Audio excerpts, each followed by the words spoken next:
माते, मैं आपसे विनती करता हूं, प्रकट होइए, मुझे सत्य से अवगत कराइए। कदाचित आपसे आज मेरी ये अंतिम भेंट है।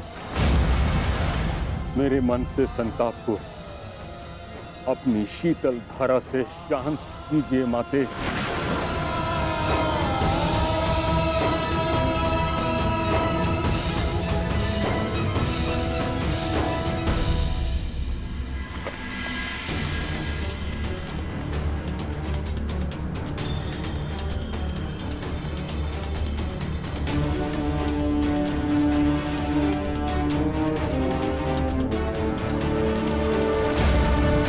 मुझे क्षमा कर देना पुत्र। भगवान सूर्य नारायण तुम्हारी रक्षा करें।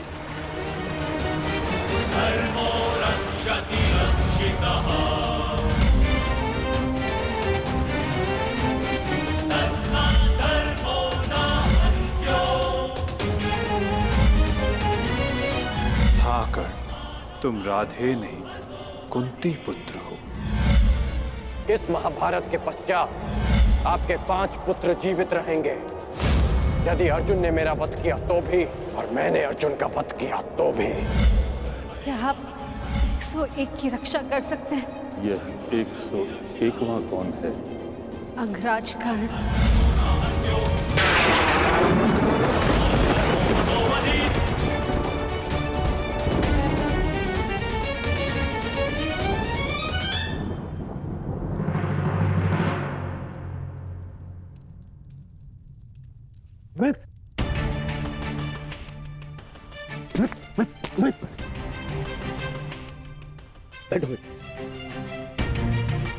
बैठो। आ गए मित्र। आज मुझे मेरे ईश्वर के ऊपर विश्वास हो गया। मेरा मित्र मेरे सामने स्वस्थ बैठा है। मैं बता नहीं सकता कि मैं कितना प्रसन्न हूं मित्र। मित्र तुम ठीक हो ना? अब मैं यह युद्ध जीतू हारूं कोई अंतर नहीं पड़ता मित्र, कोई अंतर नहीं पड़ता।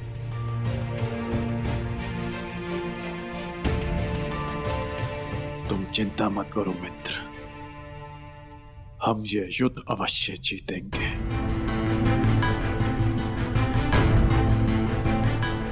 और कल तक तुम्हें इस युद्ध के लिए तैयार भी हो जाऊंगा। हाँ मित्र, हाँ। कल इस युग का सबसे बड़ा महायुद्ध प्रारंभ होने जा रहा है। वृषसेन, सारी तैयारियां हो गई? जी पिताश्री, सभी महारथी और उनके सैन्य दल और अस्त्र शस्त्र सज्ज हैं। बस सारी तैयारियां हो गई मित्र। अब हमारे प्रधान सेनापति पितामह के आदेश की प्रतीक्षा है कि वो हमें इस युद्ध में हमारा स्थान बता दे। हाँ? अच्छा है,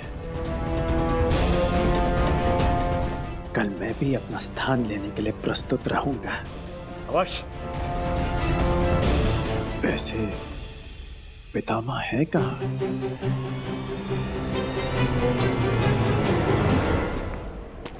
कुंती, प्रणिपाताश्री। आज मैं तुम्हें आशीर्वाद देने नहीं आया हूं, मैं तुमसे कुछ प्रश्न पूछने आया हूं। कैसा प्रश्न ताश्री?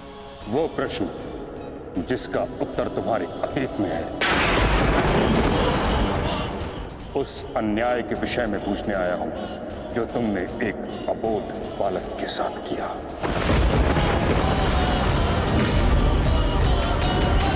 उस सत्य के विषय में प्रश्न करने आया हूं जो तुमने समस्त हस्तिनापुर से छुपाया। क्या दोष था उस बालक का कुंती? वरदान तुम्हें मिला, दोष तुमसे हुआ, तो फिर दंड उस बालक को क्यों? ताश्री, ये मत कहना कि तुम विवश थी, किंतु इतना तो तुम्हारे वश में था कि तुम मुझे इस सत्य से अवगत कराती। एक वीर क्षत्रिय वर्षों तक क्षत्रिय होने के अधिकार से दूर था। एक सूर्य पुत्र ने वर्षों सूत पुत्र होने का कलंक अपने सर लिया। वर्षों तक वह उस अपराध का दंड सहता रहा जो उसने किया ही नहीं।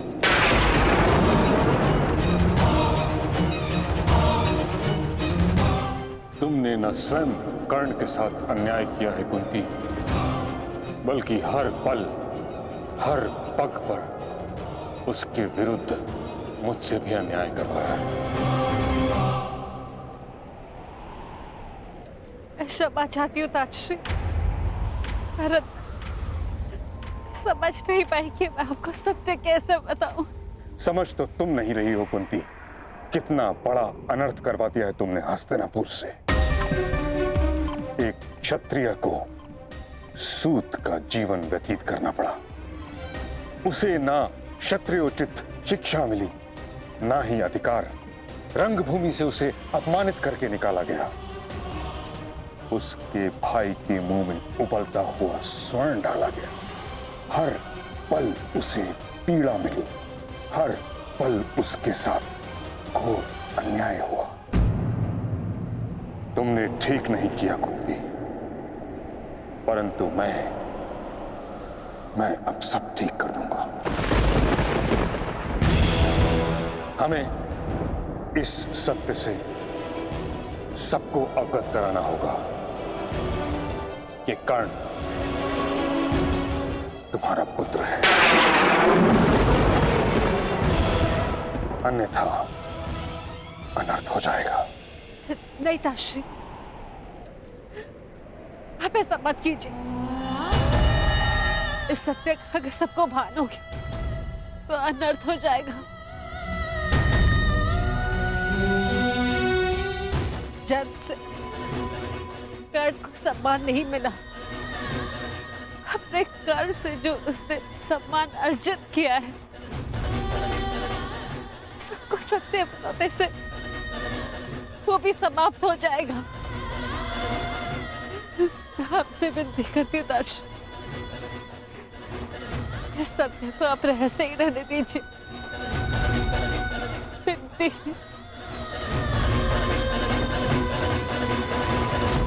उस रहस्य का लाभ ही क्या जब कर्ण का बलिदान हो जाए। ताजश्री, अब ये सब आपको ही रोकना होगा।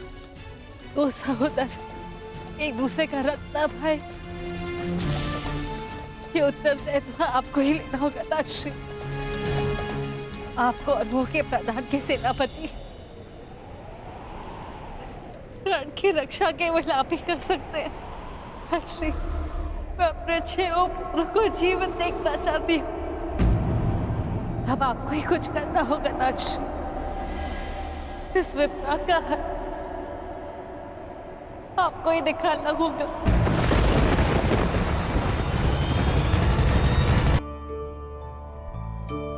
मैं क्या कर रहा हूं? मैं इस पौधे को सींच रहा हूं। आप भी ये कार्य प्रतिदिन करते हो।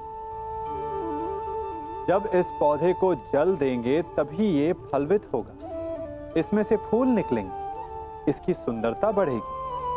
परंतु प्रतिदिन ये कार्य करने के पश्चात भी हम इससे एक महत्वपूर्ण सीख लेना भूल जाते हैं।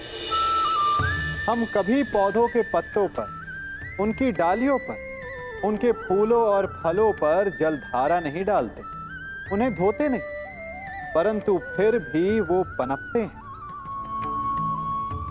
यदि जल जड़ में जाए, वही सफलता का मूल है।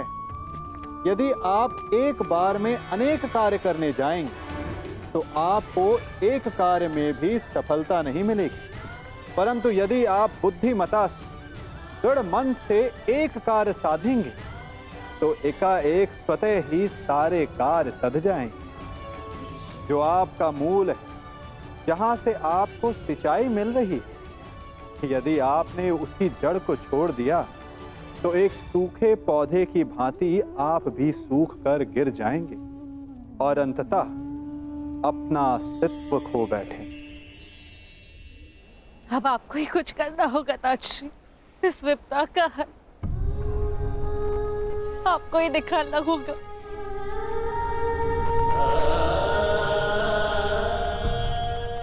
एक माता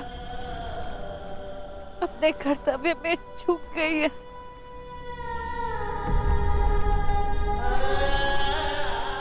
एक पितामह नहीं चूक सकते ताजश्री। कुछ कीजिए।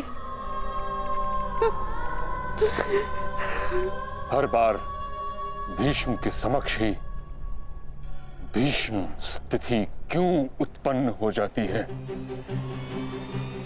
क्यों?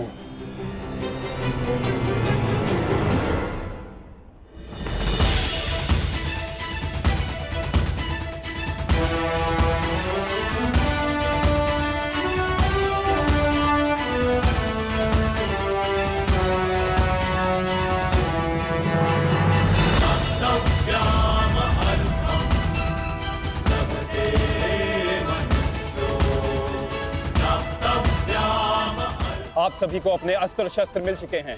अब आप लोग कहां और किस व्यू में रहेंगे ये समझ लीजिए। ये कुरुक्षेत्र है और हमारे सामने होगी कौरव सेना।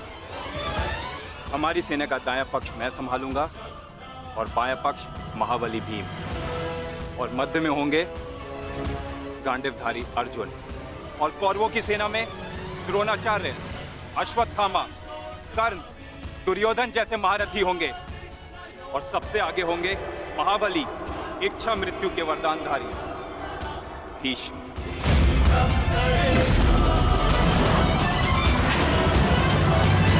इस युद्ध में सभी ने अपना स्थान जान लिया है।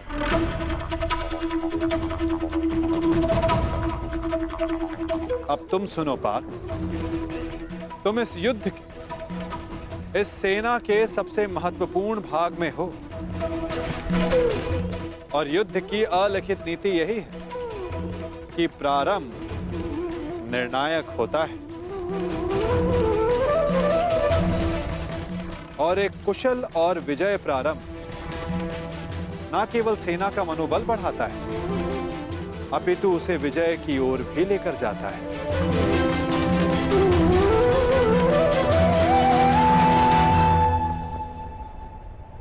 तुम हमारी सेना के मेरुदंड हो, मूल आधार हो, इसलिए विशेषतः आक्रमण तुम्हारे ऊपर ही होंगे पार्थ।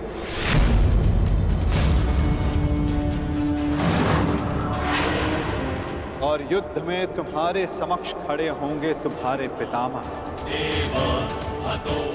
परशुराम शिष्य महामहिम भीष्म, जो कौरवों के सबसे बड़े बल है।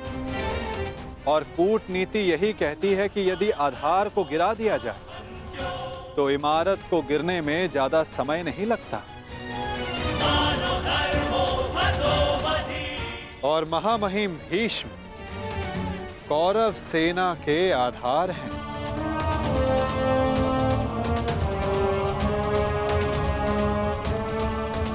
और तुम्हें उन्हें गिराना ही होगा। यदि युद्ध के प्रथम दिन ही तुम उन पर हावी हो जाओ तो ये हमारे पक्ष के लिए सर्वोत्तम होगा पार्थ।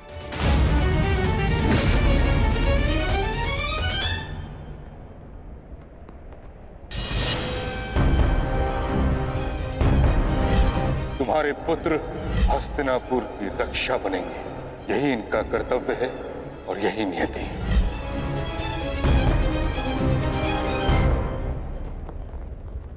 कहां खो गए पार्थ?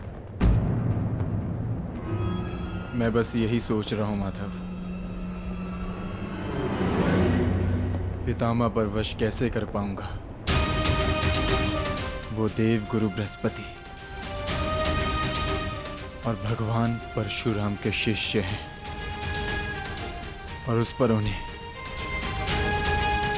इच्छा मृत्यु का वरदान प्राप्त है। ऐसे विकट योद्धा को कैसे पराजित कर पाऊंगा मैं? कैसे रोक पाऊंगा मैं उन्हें? उत्तम, अति उत्तम। बधाई हो पार्थ, तुम तो महाभारत का युद्ध प्रारंभ होने से पूर्व ही पराजित हो गए।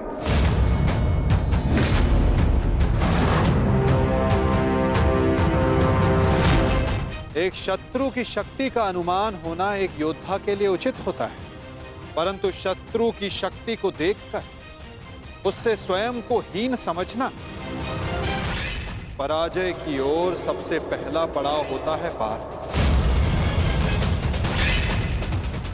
कुरुक्षेत्र में तुम्हारे विरुद्ध खड़ा प्रत्येक योद्धा तुम्हारा शत्रु है पार्थ, जिसका तुम्हें वध करना है।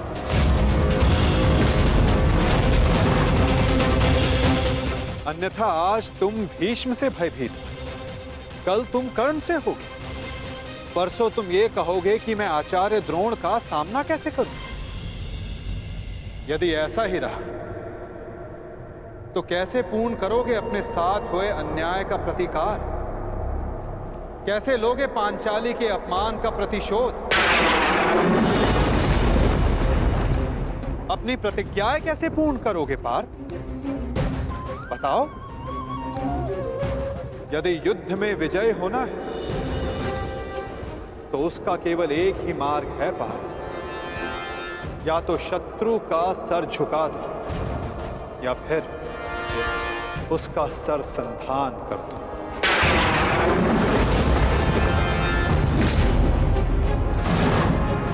यदि तुम्हें इस धर्म युद्ध में विजय पानी है तो तुम्हें अपने पितामह का सर झुकाना होगा।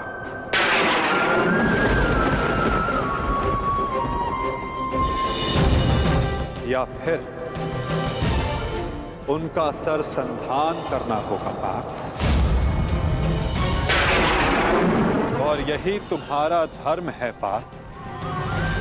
केवल गंगा पुत्र भीष्म ही नहीं, तुम्हें हर उस योद्धा का वध करना होगा, हर उस योद्धा को दंड देना होगा जो धर्म स्थापना के मार्ग में आए।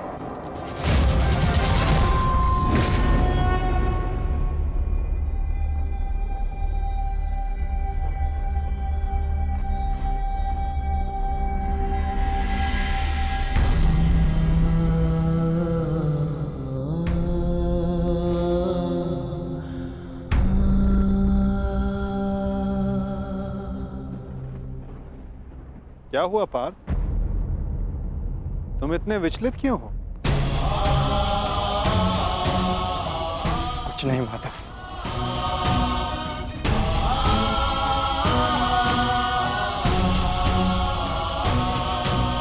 अपने सखा से सत्य छिपाना इतना सरल कार्य नहीं है पार्थ।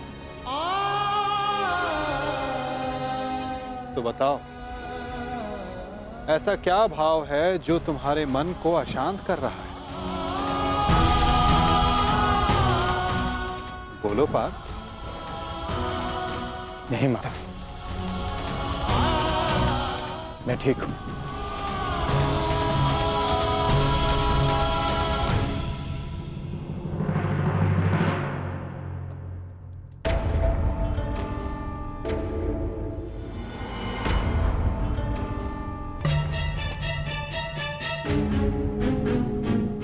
सब पहुंच गए, मेरे पितामह कहां रह गए?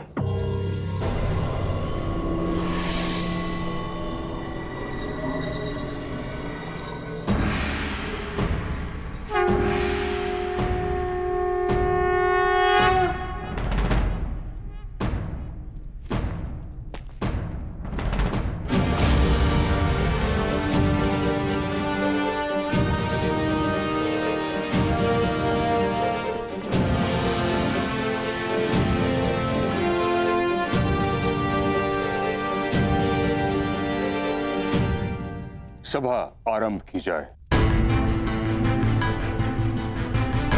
सभी रथी, महारथी और योद्धा आकर वो अस्त्र ग्रहण करें जिससे उन्हें युद्ध में प्रयोग करना है।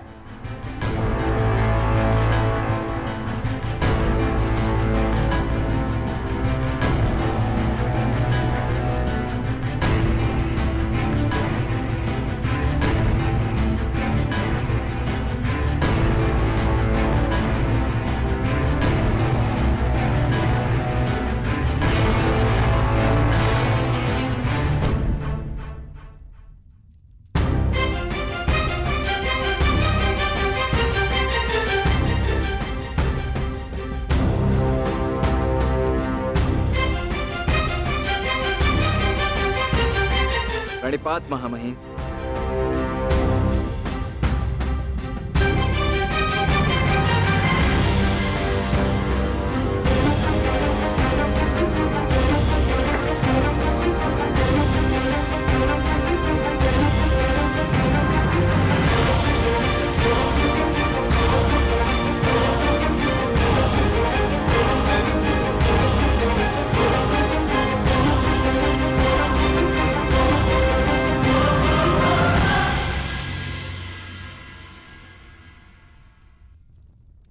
यशस्वी भव।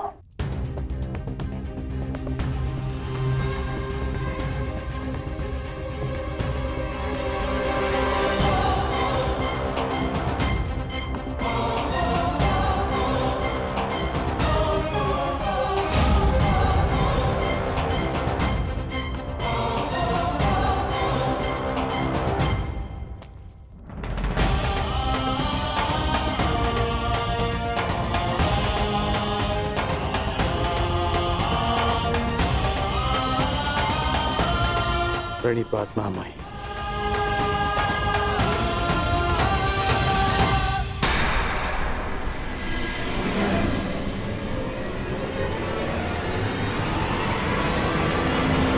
ओ सहोदर, एक दूसरे का रक्त न भाई, ये उत्तरदायित्व आपको ही लेना होगा ताज।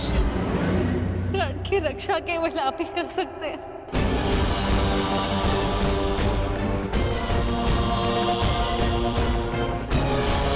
मैं अपने 6 पुत्रों को जीवन देखना चाहती हूँ। इस विपदा का है आपको ही निकालना होगा।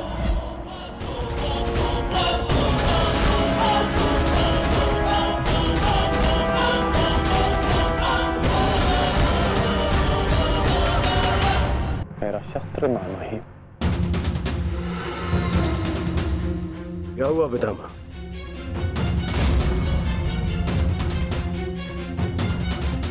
इसका क्या अर्थ है? इसका अर्थ है कि एक सूत पुत्र मेरी ओर से युद्ध में भाग नहीं लेगा।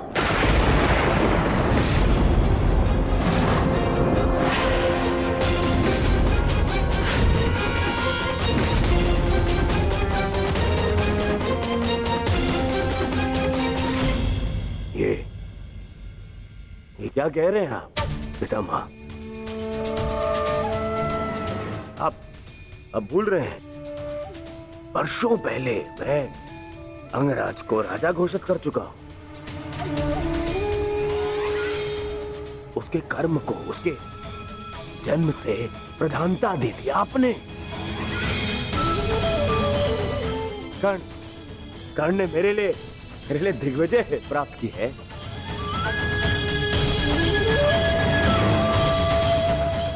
आपने स्वयं विराट युद्ध में उसके साथ मिलकर युद्ध किया। तो फिर आज उसके भूत पुत्र होने का प्रश्न कहां से उत्पन्न हो गया है? बात जन्म की ही तो है दुर्योधन। हाँ, मैंने कर्ण के साथ युद्ध लड़े हैं, परंतु ये युद्ध बाकी युद्धों से भिन्न है। ये एक महान युद्ध है।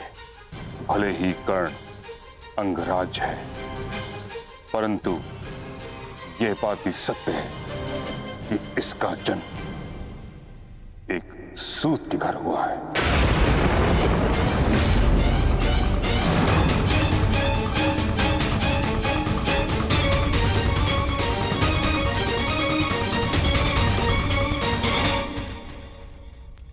मैंने सदा इस पल की प्रतीक्षा की है जब मैं ये सिद्ध कर सकूं कि जीवन जन्म पर नहीं, कर्म पर निर्भर होता है।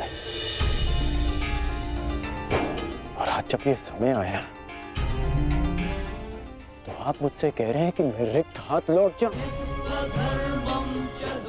यह युद्ध केवल मेरा अधिकार नहीं,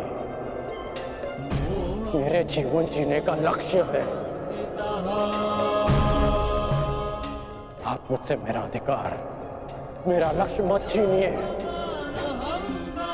मैंने अपने मित्र को वचन दिया है कि इस युद्ध में मैं उसकी रक्षा करूंगा।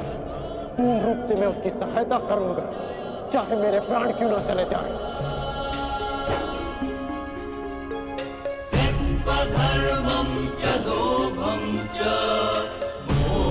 और आप मुझसे कह रहे हैं कि मैं इस युद्ध में सम्मिलित ही नहीं हो सकता।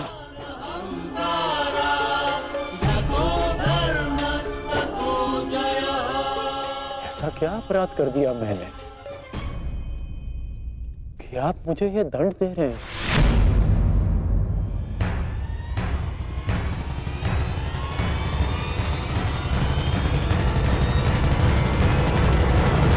क्या अपराध कर दिया मैंने कि आप मुझे यह दंड दे रहे हैं?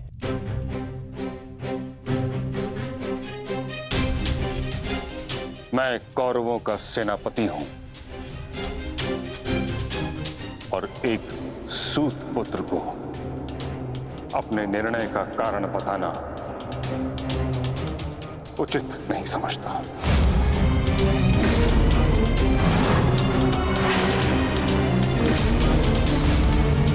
और ये मेरा अंतिम निर्णय है कि जब तक मैं युद्ध भूमि में हूं तब तक कर्ण युद्ध भूमि से दूर रहेगा।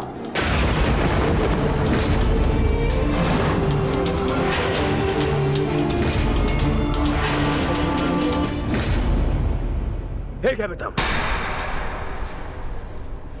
कर्ण को उत्तर देना या ना देना आपका अधिकार है, परंतु एक सेनापति का कर्तव्य भी है और धर्म भी कि वो अपने युवराज के हर एक प्रश्न का उसे उत्तर दे। तुम्हारा पितामह होने के नाते मैं इस प्रश्न का उत्तर देना उचित नहीं समझता।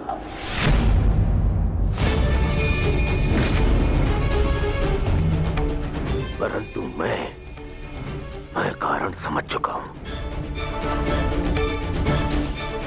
और कारण ये है कि आपका मन उन पांडवों के पक्ष में डोल रहा है। उन पांडवों के प्रेम में आपकी प्रतिज्ञा दुर्बल हो गई है। विश्वासघात कर रहे हैं आप हमारे साथ, विश्वासघात। दुर्योधन,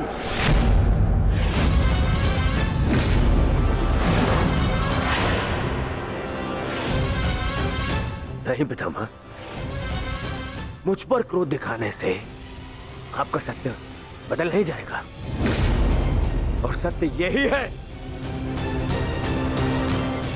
कि आप पांडवों का पक्ष ले रहे हैं।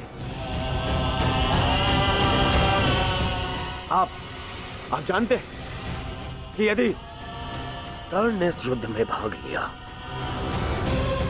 तो वो आपके उन प्यारे पांडवों का नाश कर देगा, और इसी उद्देश्य के चलते आप कर्ण को इस युद्ध से दूर रखना चाहते हैं। तुम्हें जो समझना है समझो दुर्योधन, परंतु मैं किसी को भी अपना उद्देश्य बताना उचित नहीं समझता।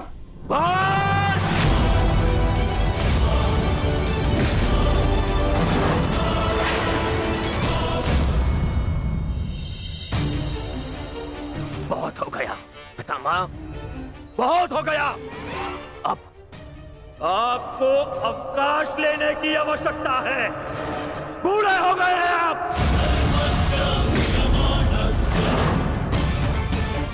इसीलिए मैं महाराज धृतराष्ट्र का ज्येष्ठ पुत्र दुर्योधन आपको आपके कर्तव्य से मुक्त करता हूं।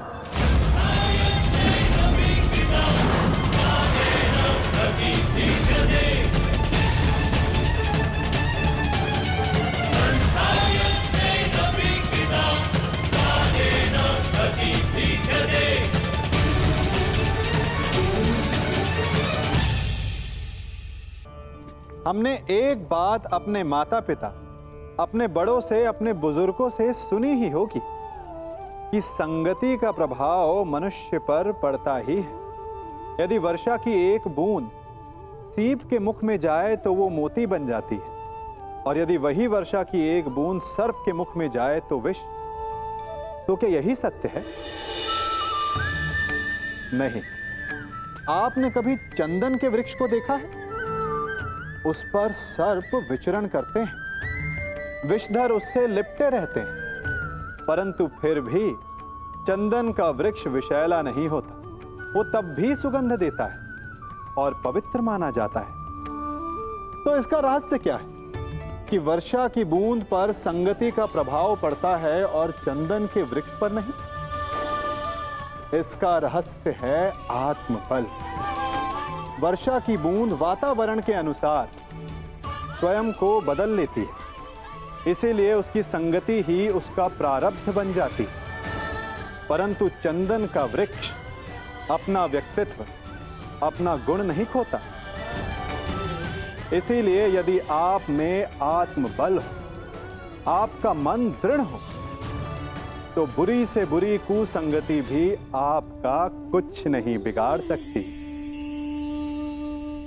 मैं महाराज धृतराष्ट्र का ज्येष्ठ पुत्र दुर्योधन आपको आपके कर्तव्य से मुक्त करता हूं।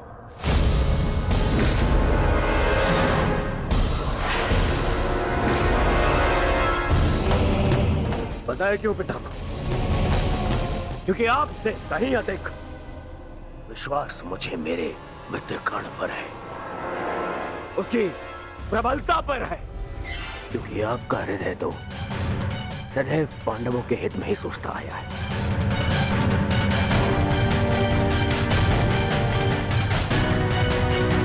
और मैं ऐसे सेनापति को अपनी समस्त सेना का उत्तरदायित्व नहीं दे सकता जो शत्रु हित में सोचता हो। यदि कर्ण इस युद्ध में भाग नहीं ले सकता तो आप भी इस युद्ध में भाग नहीं लेंगे।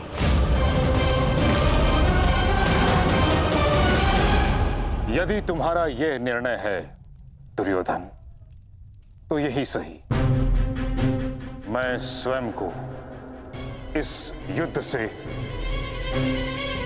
विरक्त घोषित करता हूं।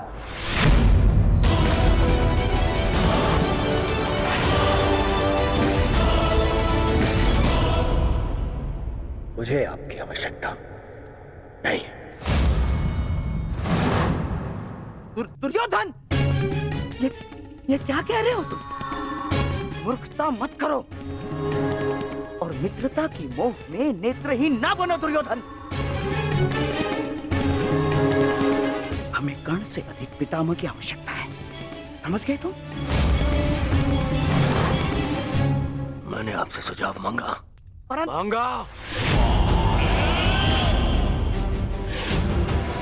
तो जाइए और जाकर अपना स्थान ग्रहण कीजिए।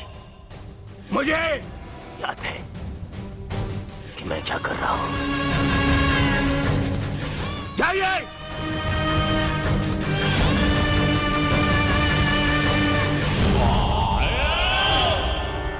नहीं महाभाई, युवराज ने जो कहा क्रोध में आकर कहा।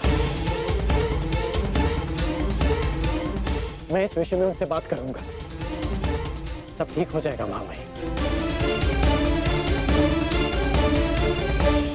नहीं कौंते कर्ण, अब कुछ भी ठीक नहीं हो सकता। मेरी बात सुनिए महामहिम। मुझे एक सूत पुत्र की बात नहीं सुननी।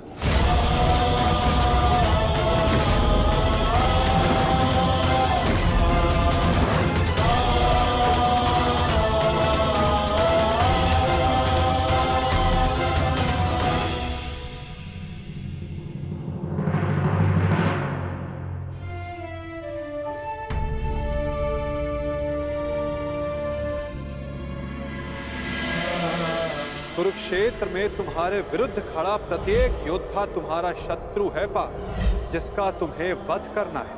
अन्यथा आज तुम भीष्म से भयभीत हो, कल तुम कर्ण से हो, परसों तुम ये कहोगे कि मैं आचार्य द्रोण का सामना कैसे करूं। यदि ऐसा ही रहा तो कैसे पूर्ण करोगे अपने साथ हुए अन्याय का प्रतिकार? कैसे लोगे पांचाली के अपमान का प्रतिशोध? क्या बात है आर्य, बड़ी गहन सोच में डूबे हुए हैं। कोई समस्या है? समस्या क्या है मैं नहीं जानता, परंतु एक विचित्र भय की अनुभूति हो रही है मुझे।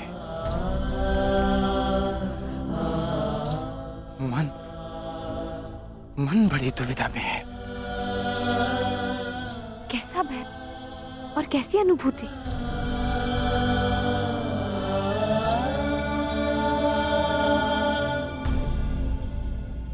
मैं और मेरा मन इस दुविधा में है कि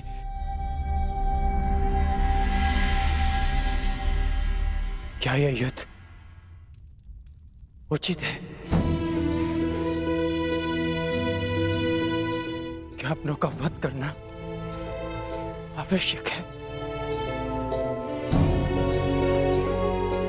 मन में संशय है,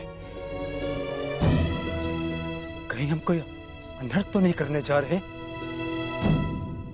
अनर्थ तो उन्होंने किया था आर्य।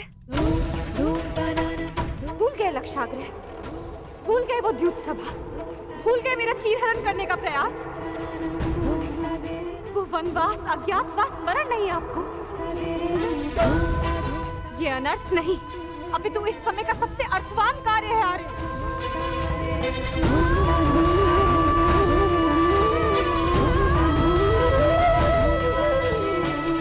ये धर्म युद्ध है, उनके विरुद्ध जिन्होंने अधर्म किया और उनके विरुद्ध जो मौन रहकर इस अधर्म के साक्षी बने।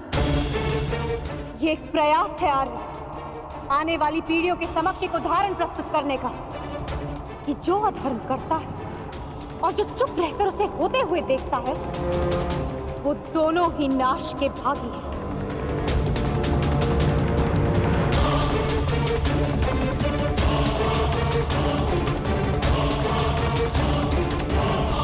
आप अनावश्यक रूप से स्वयं के मन पर बोझ डाल रहे हैं आर्य। आप योद्धा हैं और ये महायुद्ध आपके जीवन का लक्ष्य, आपका कर्तव्य और आपका धर्म। धर्म?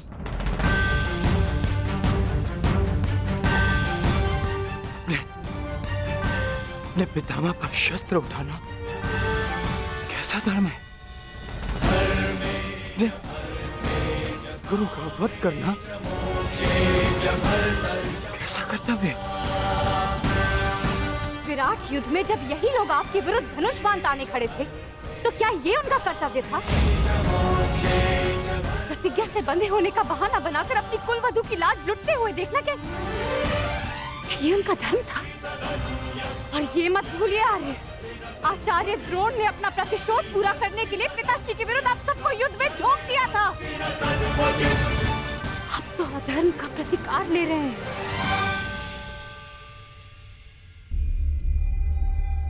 कहीं ऐसा तो नहीं आ रहा कि आपको ऐसा लग रहा है कि जो कुछ भी उन्होंने किया वो धर्म था, उचित था? नहीं पांचाली, नहीं।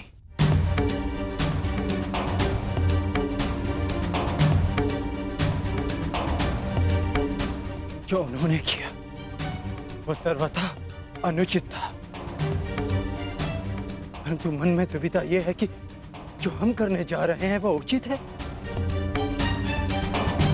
यदि हम भी उनकी ही भाषा में उन्हें उत्तर देंगे तो फिर हम में और उनमें क्या अंतर रह जाएगा?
थक गए हैं यार,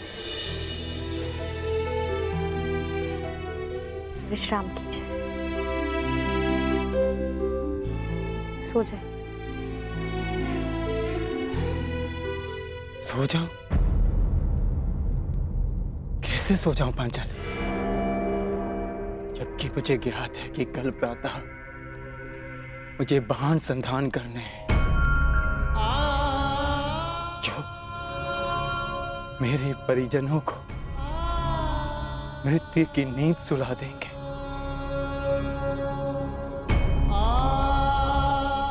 तो कैसे सो जाऊं मैं, कैसे?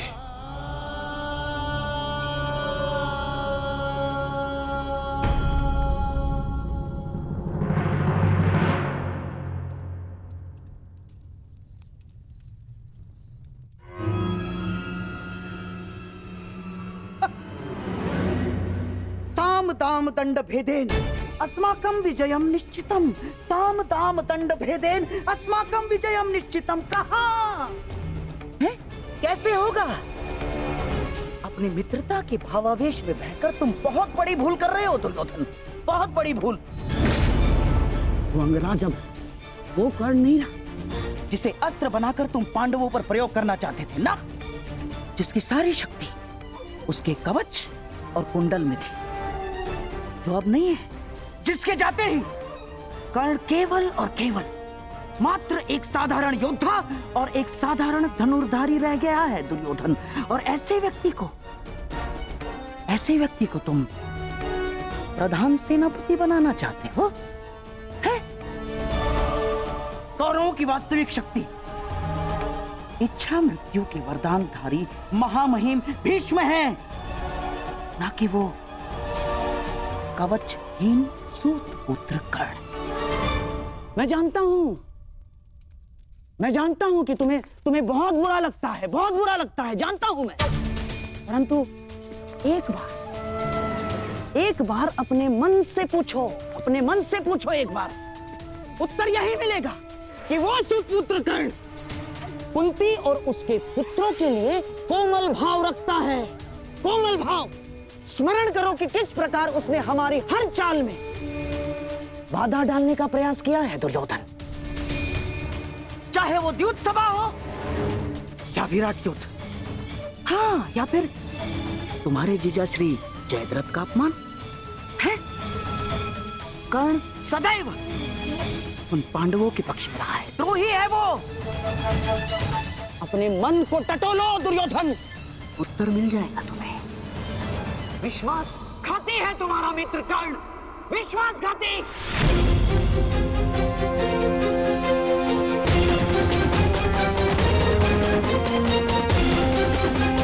ये क्या कर रहे हो? कुछ नोटिए।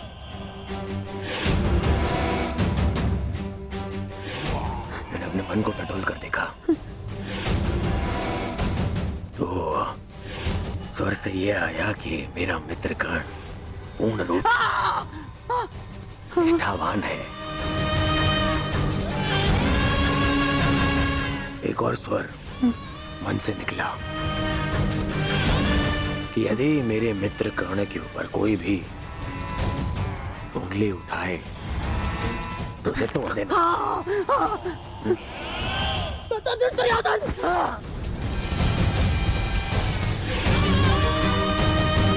केवल इसलिए कि आप मेरे मामा श्री हैं, बार बार मेरे धैर्य की परीक्षा लेने का अधिकार नहीं मिल जाता। भविष्य में स्मरण रखना, जब मैंने अपने संबंधियों को क्षमा नहीं किया, उन्हें 5 गांव ना देकर इस महायुद्ध का आह्वान कर दिया, तो आपका नाश करने में मुझे एक क्षण भी नहीं लगेगा।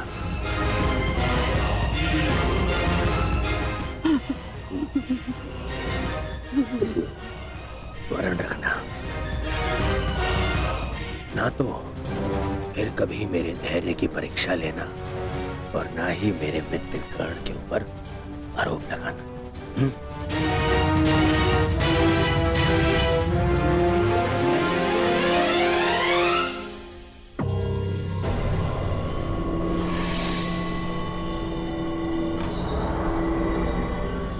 वाह!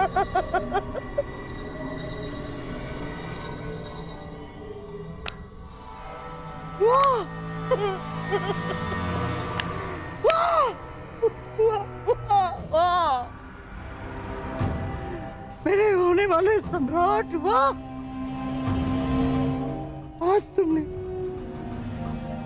उस पुत्र के कारण अपने उस मामा का अपमान किया जो अपना सब कुछ त्याग कर तुम्हारे हित के लिए, केवल तुम्हारे हित के लिए अपनी बहन के घर श्वान बनकर बैठा है। तुमने उस मामा का अपमान किया जिसने अपना श्वास, अपना ध्यान, अपनी आस, अपना अभ्यास सब कुछ न्योछावर कर दिया अपने होने वाले सम्राट के लिए। तुमने उस मामा का अपमान किया दुर्योधन, जिसने साम दाम दंड भेद, युक्ति कपट छल कुचक्र षड्यंत्र सबकी पराकाष्ठा कर दी। क्यों? अपने होने वाले सम्राट के लिए है? और तुमने उस मामा का अपमान किया उसके लिए जिसने अपना कवच और कुंडल उन पांडवों को दान में दे दिया। साधु मेरे होने वाले सम्राट, साधु।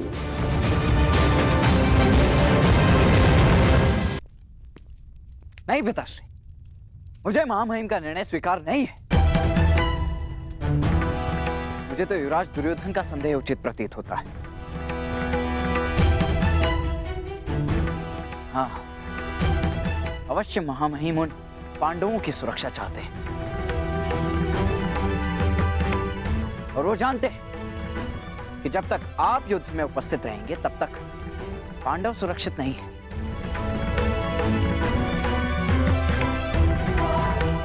तभी वो आपको युद्ध से दूर रखना चाहते हैं।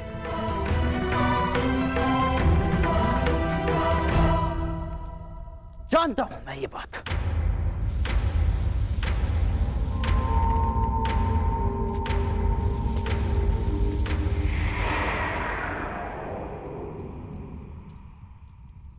शांत हो जाओ पुत्र। कैसे शांत हो जाऊं पिताश्री? इस समय कौरवों को सबसे अधिक आवश्यकता आपकी है, ना कि महामहिम की। ये एक योद्धा नहीं, एक पुत्र बोल रहा है। युद्ध में योद्धा के बल से अधिक अनुभव का बल काम आता है। गंगा पुत्र भीष्म को ऐसे ही महामहिम नहीं कहा जाता। स्वयं गुरु परशुराम भी उन्हें परास्त नहीं कर पाए थे। आओ मेरे साथ।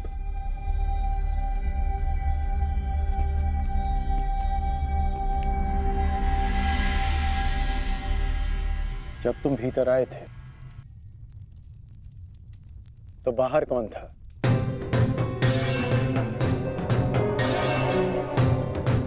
सैनिक थे,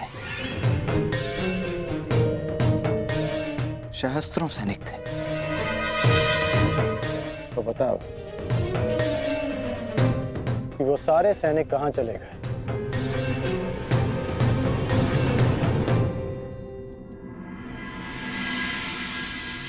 हस्तिनापुर में चारों ओर ये सूचना फैल रही है कि महामहिम कौरव सेना का नेतृत्व नहीं करेंगे।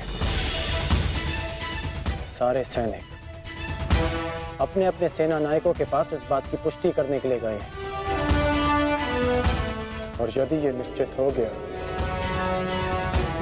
कि महामहिम कौरव सेना का नेतृत्व नहीं करेंगे तो युद्ध से पूर्व ही कौरवों का अधिकतम बल युद्ध से विरक्त हो जाएगा।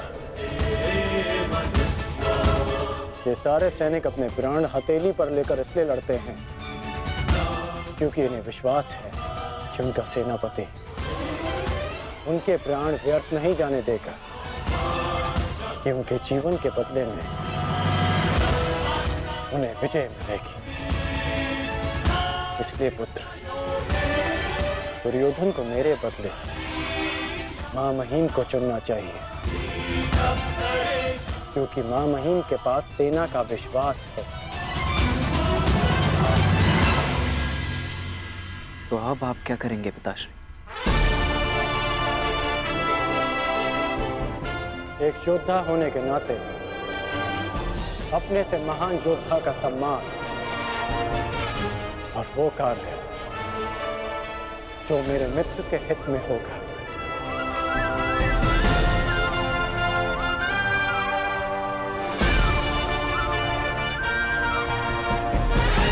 मां का अपमान किया उसके लिए, जिसने अपना कवच और कुंडल उन पांडवों को दान में दे दिया। मेरा कवच, मेरा कौशल, मेरी प्रतिभा नहीं, वो केवल एक ढाल थी।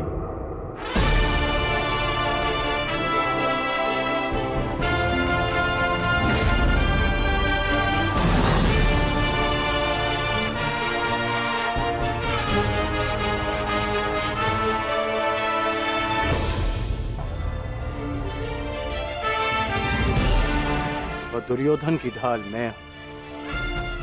मेरी मित्रता है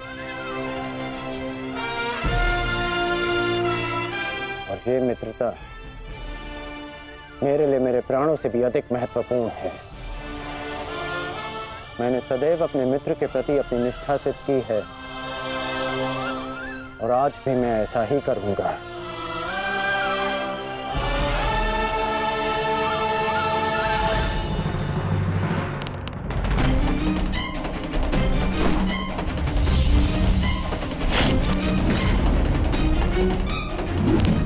कुरुक्षेत्र में तुम्हारे विरुद्ध खड़ा प्रत्येक योद्धा तुम्हारा शत्रु है पार्थ, जिसका तुम्हें वध करना है।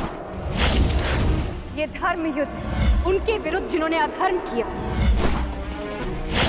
अन्यथा आज तुम भीष्म से भयभीत, भूल गए लक्षाग्रह, कल तुम कर्ण से हो, भूल गए वो द्यूत सभा, परसों तुम ये कहोगे कि मैं आचार्य द्रोण का सामना कैसे करूं? भूल गए मेरा चीरहरण करने का प्रयास। यदि ऐसा ही रहा तो कैसे पूर्ण करोगे अपने साथ हुए अन्याय का प्रतिकार? कैसे लोगे पांचाली के अपमान का प्रतिशोध?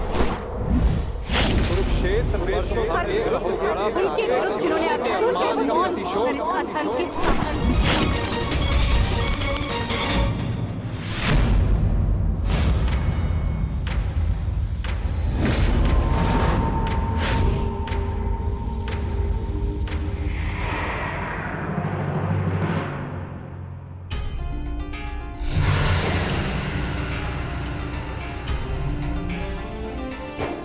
पुत्र का धर्म होता है बढ़ती आयु में अपने पितामह को संभालना। मैं युद्ध क्षेत्र में मैं कैसे गिरा सकता हूं जिन्होंने मुझे धनुष उठाना सिखाया, जिनके कारण आज मैं सर्वश्रेष्ठ धनुर्धर हूं। उन गुरु द्रोण पर बाण संधान कैसे कर सकता हूं मैं? जीवन में पहली बार आज मेरे हाथ कांप रहे हैं, अर्थात ये सब ठीक नहीं, ये सब ठीक नहीं।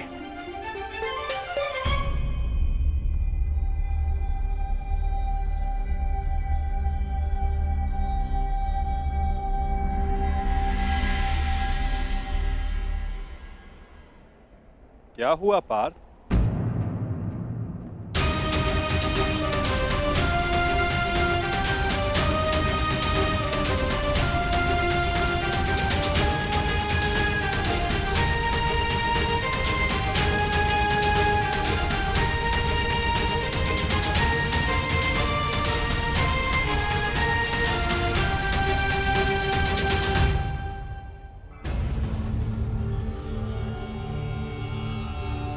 जो अपने दृढ़ संकल्प और अचूक लक्ष्य भेदन के लिए जाना जाता है, जो केवल शब्द सुनकर उसका लक्ष्य भेद कर सकता है, आज वही अर्जुन विचलित है या उसके बाण विचलित है? पार्थ, कुछ कहना चाहते हो? यदि तुम्हारे मन में कोई संदेह, कोई संकोच है, तो उसे अपने सखा से बांट सकते हो। नहीं माधव, ऐसा कुछ नहीं है। आज कुछ अधिक ही थक गया हूं मैं, कदाचित इसीलिए। बड़ी विचित्र बात है, जो अर्जुन इतने वर्षों की कठिन तपस्या में नहीं थका, जो 12 साल के वनवास में और 1 साल के अज्ञातवास में नहीं थका, वो आज केवल एक दिन में थक गया।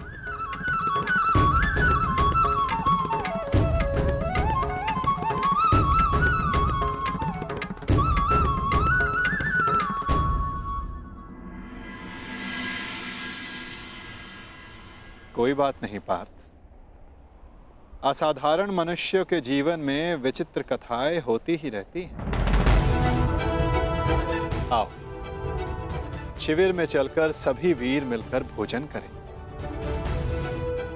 कल से युद्ध प्रारंभ होने वाला है पार्थ।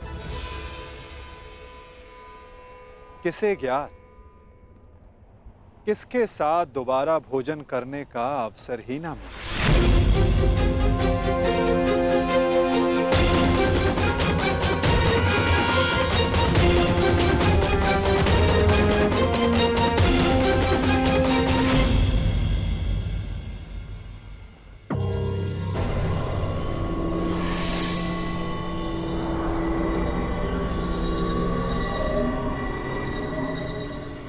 हम सबको यहाँ पे क्यों बुलाया गया है मामाश्री?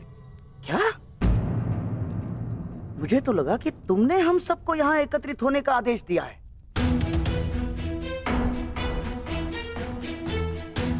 कल आरंभ हो रहे युद्ध के निर्देश देने के लिए। मैंने आप सबको यहाँ बुलाया है।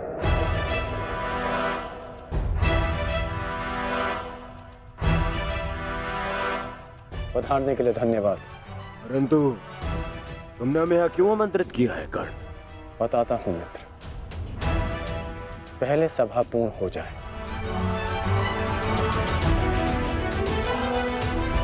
अभी एक योद्धा का आना शेष है।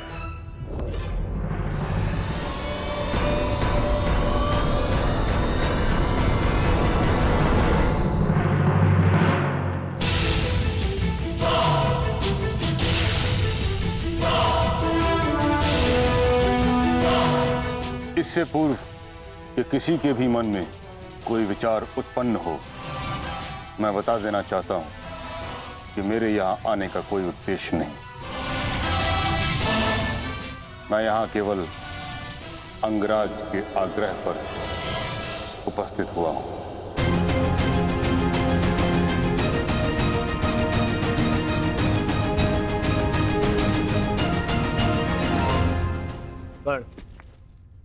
मैं जानना चाहता हूं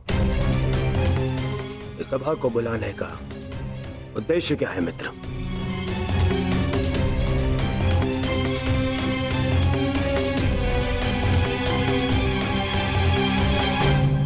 उद्देश्य है युद्ध में विजय।